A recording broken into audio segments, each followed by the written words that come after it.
সকাল থেকে একটি খবর আজ ইউটিউব চ্যানেলে 6 লাফ।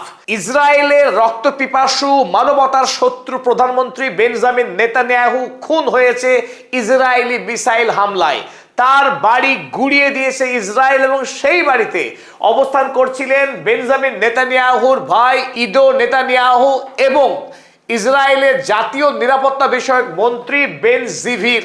মানব জাতির কলঙ্ক এই তিন ব্যক্তি খুন হয়েছে গত রাতে, আর তারই খবর আজ বিভিন্ন ইউটিউব প্রচার করেছে আপনাদের সামনে। কিন্তু সত্যি সত্যি কি এই তিন মানবতার শত্রু তারা খুন হয়েছেন? নিশ্চিত থাকুন যে তারা এখনো পর্যন্ত কেউ খুন হননি। আসলে তারা যত বাঁচবে পৃথিবীতে পাপের বোঝা তত বাড়বে এবং পরকালে তাদেরকে তার জন্য কঠোর সাজা পেতে হবে। সেই সাজার জন্যই তারা পাপের বোঝাকে আরো বাড়িয়ে চলেছে। আজ দিনের শেষে আরো একটি মৃত্যু জল্পনা আসতে পড়েছে বিভিন্ন সোশ্যাল মিডিয়াতে। মোসাদের ডিরেক্টর ডেভিড বার্নিয়া, এই ডেভিড বার্নিয়া তিনিও খুন হয়েছেন বলে এখন জোরদার খবর চলছে বিভিন্ন সোশ্যাল মিডিয়ায়। কিন্তু এখনো পর্যন্ত তারও মৃত্যুর কোনো ভেরিফাইড, কোনো নির্ভরযোগ্য তথ্য থেকে তার মৃত্যুর কোনো খবর পাওয়া যায়নি। ঠিক যেমনি ভাবে বেঞ্জামিন নেতানিয়াহু হোক, তার ভাই ইডো কিংবা বেন জিভির, তাদের মৃত্যুর কোনো নির্ভরযোগ্য খবর পৃথিবীর কোনো মিডিয়া করেনি। ইসরায়েলি যে কাগজপত্র তাদের পক্ষ থেকেও কোনো এখনো পর্যন্ত নিশ্চিত করা হয়নি এই খবর। কিন্তু প্রশ্ন হলো, কেন হঠাৎ করে বেঞ্জামিন নেতানিয়াহুর মৃত্যুর খবর কেন আজ নতুন করে আরো একবার বিভিন্ন সোশ্যাল মিডিয়ায় ভাইরাল হলো? এর নেপথ্যে আসল কারণ কি? সত্যি কি এমন কিছু ঘটনা ঘটেছে যাতে তার মৃত্যু হয়নি, তিনি বেঁচে গেছেন কিন্তু মৃত্যুর জোরদার সম্ভাবনা ছিল? চলুন সেটা আমরা বুঝে নেওয়ার চেষ্টা করি যে সত্যি কেন আজ নতুন করে আরো একবার বেঞ্জামিন নেতানিয়াহুর মৃত্যুর গুজব ছড়ালো সারা পৃথিবীতে। প্রথমত এ কথা সত্য যে এই পৃথিবীর অর্ধেকেরও বেশি মানুষ তারা দিনরাত প্রার্থনা করেন এই মানবতার শত্রুর মৃত্যু হোক, মানব জাতি রেহাই পাক। এমন এক দানব, এমন এক পিশাচ যার পৃথিবীতে থাকাকালীন এই পৃথিবীর বিশেষ করে আরব দুনিয়ার অগণিত মানুষের মৃত্যু হয়েছে তার শাসনাকালে, তার প্রধানমন্ত্রী থাকার সময়ে। 19 বৎসর ধরে ইসরায়েলের প্রধানমন্ত্রীতে দায়িত্ব সামলাচ্ছেন এই রক্তপিপাসু প্রধানমন্ত্রী। বর্তমানে তিনি 76 বছর বয়সী একজন ভ্যাম্পায়ার, যার সঙ্গে আমেরিকার পিডোফাইল রাষ্ট্রপতি ডোনাল্ড ট্রাম্পের সবচাইতে বেশি ঘনিষ্ঠতা। 2016 সালে যখন প্রথমবারের মতো রাষ্ট্রপতি হয়েছিল ডোনাল্ড জে ট্রাম্প, তার ক্ষমতায় আসার পর থেকেই যত বাড়বাড়ন্ত শুরু হয়েছে এই বেঞ্জামিন নেতানিয়াহুর। দেশের মধ্যে তিনি একাধিক চুরি, ঘুষ, হাজার রকম কেলেঙ্কারিতে অভিযুক্ত। দেশের সুপ্রিম কোর্টে তার নামে একাধিক মামলা চলছে। এমনকি তার স্ত্রী একজন কুখ্যাত চোর হিসেবে প্রমাণিত। তার ছেলের হাতে তিনি নিত্যদিন মার খান বাড়িতে। দেশে অনন্তকাল যুদ্ধ বাঁধিয়ে রেখে, এমার্জেন্সি জারি রেখে তিনি প্রধানমন্ত্রীর আসনে বসে রয়েছেন কেবলমাত্র প্রধানমন্ত্রীর কুর্সি বাঁচানোর জন্যই। এই মানব জাতির এই শত্রু তিনি মানুষকে খুন করেন। নিরীহ গাজাবাসীকে তিনি গণহত্যা চালিয়েছেন। লেবাননে তিনি নির্বিচারে গণহত্যা করেছেন, সিরিয়াতে গণহত্যা করেছেন, গোটা মধ্যপ্রাচ্যে ধারাবাহিক তিনি যুদ্ধ বাঁধিয়ে রেখেছেন। এখন বিনা প্ররোচনায় তিনি ইরান হামলা করেছেন গত বছর। আবারও তিনি নতুন করে এই ডোনাল্ড ট্রাম্পের সাহায্যে যুদ্ধ বাঁধালেন। লক্ষ্য কেবলমাত্র প্রধানমন্ত্রীর কুর্সি আঁকড়ে থাকা, আর সেই কারণে তিনি ধারাবাহিকভাবে মানুষকে খুন করে চলেন। সুতরাং গোটা পৃথিবীর মানুষ এই দানবের মৃত্যু চাইবে না তো কার মৃত্যু চাইবে? এটা অত্যন্ত স্বাভাবিক যে বিশেষ করে মুসলিম বিশ্বের অগণিত মানুষ প্রতিদিন তাদের নামাজের শেষে দোয়া করেন যাতে করে এই শয়তানের মৃত্যু হয়, সেটা কামনা করেন। স্বাভাবিকভাবে মানুষ পথ চেয়ে বসে আছে কবে তার মৃত্যু হবে। এবং বিশেষ করে ইরান, একমাত্র যোগ্য রাষ্ট্র যাকে শিক্ষা দিতে পারে সেই রাষ্ট্র Iran.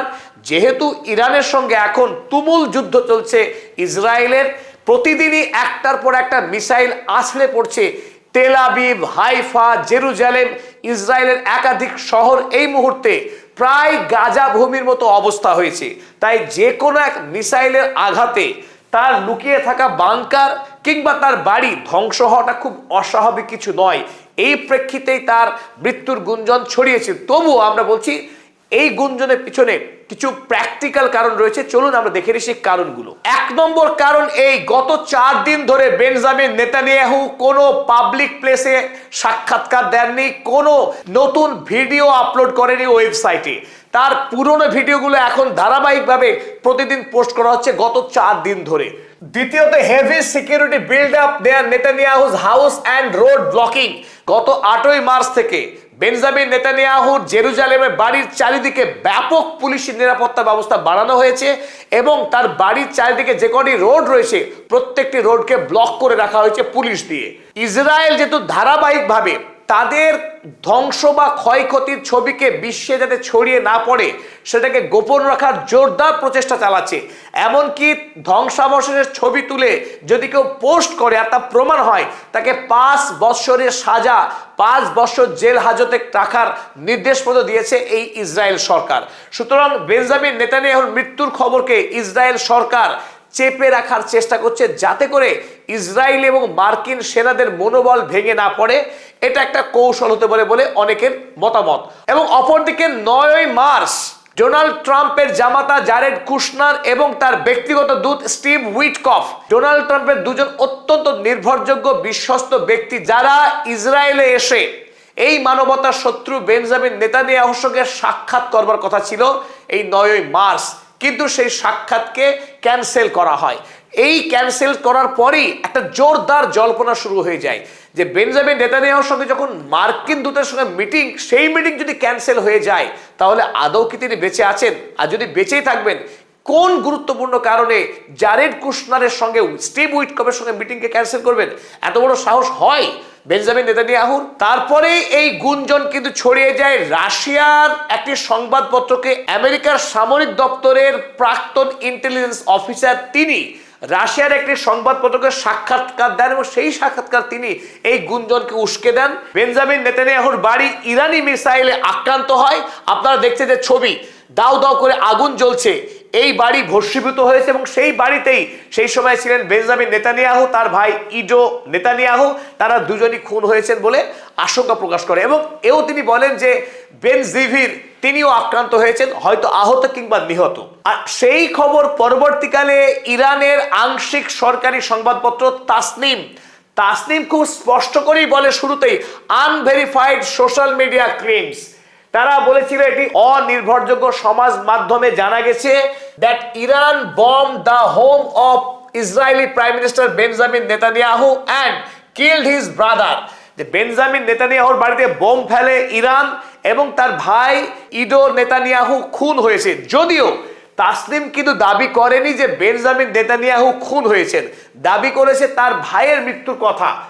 While wounding national security minister Itamar Ben-Gvir have circulated widely online following comments by former US intelligence officer Scott Ritter, former intelligence officer আমেরিকার, তার মন্তব্যের জেরেই গোটা পৃথিবীতে এই গুঞ্জন শুরু হয়। আর আজ নতুন করে মোসাদের ডিরেক্টর ডেভিড বার্নিয়ার মৃত্যুর খবর আসতে পড়েছে অনুরূপভাবেই। তবে এখনো পর্যন্ত তাদের মৃত্যুর কোনো নির্ভরযোগ্য খবর পৃথিবীর কারোর কাছে নেই। তারা বেঁচে আছেন না মারা গেছেন সেই বিষয়ে কোনো সঠিক খবর না জানা গেলেও এটুকু অনুমান করা যায় যে তারা এখনো জীবিত আছেন, তারা কেউই মারা যাননি। অন্যদিকে ইরানের পক্ষে ইসরায়েলের নেতাদেরকে খুন করবার চাইতে ইসরায়েলের যে সামরিক পরিকাঠামো, সেই দেশে যে ব্যাপক ও বৃহৎ অবকাঠামো রয়েছে, তৈল শোধনাগার রয়েছে, তাদেরকে অর্থনৈতিকভাবে পঙ্গু করা, দেশের বিজ্ঞান পরিকাঠামোকে ভেঙে দেওয়া এবং সেনাবাহিনীর যে ব্যাপক পরিকাঠামো রয়েছে সেই পরিকাঠামোতে ধারাবাহিক মিসাইল হামলা চালিয়ে তাদেরকে অর্থনৈতিক সামরিকভাবে পঙ্গু করাই ইরানের দীর্ঘমেয়াদী লক্ষ্য। তাই ইরান কোনো ব্যক্তিকে খুনের তুলনায় বরং ইসরায়েল রাষ্ট্রকে মারাত্মকভাবে ক্ষতিগ্রস্ত করার লক্ষ্য নিয়েই এখনো পর্যন্ত যুদ্ধে এগিয়ে চলেছে ইরান। দীর্ঘমেয়াদী লক্ষ্য, খুব শর্ট টার্ম গোল ইরান কিন্তু চাইছে না। এই যুদ্ধকে দীর্ঘমেয়াদী যুদ্ধে পরিণত করার অভিপ্রায় নিয়েই এখন পর্যন্ত ইরান এগিয়ে চলেছে। কারণ একজন নেতাকে খুন করার মধ্য দিয়ে জায়নবাদকে খুন করা সম্ভব নয়। নেতার মৃত্যুতে নেতা জন্ম হয়, কিন্তু যদি দেশের পরিকাঠামো ধ্বংস হয় তাহলে পরবর্তীতে কোনো নেতা এসেও আর যুদ্ধ করবার সাহস দেখাতে পারবে না, রাষ্ট্রের ভিত্তি দুর্বল হবে। শেষ পর্যন্ত আমাদের সঙ্গে থাকার জন্য অসংখ্য ধন্যবাদ। আমাদের channel subscribe, like, share, comment করুন, সঙ্গে থাকুন।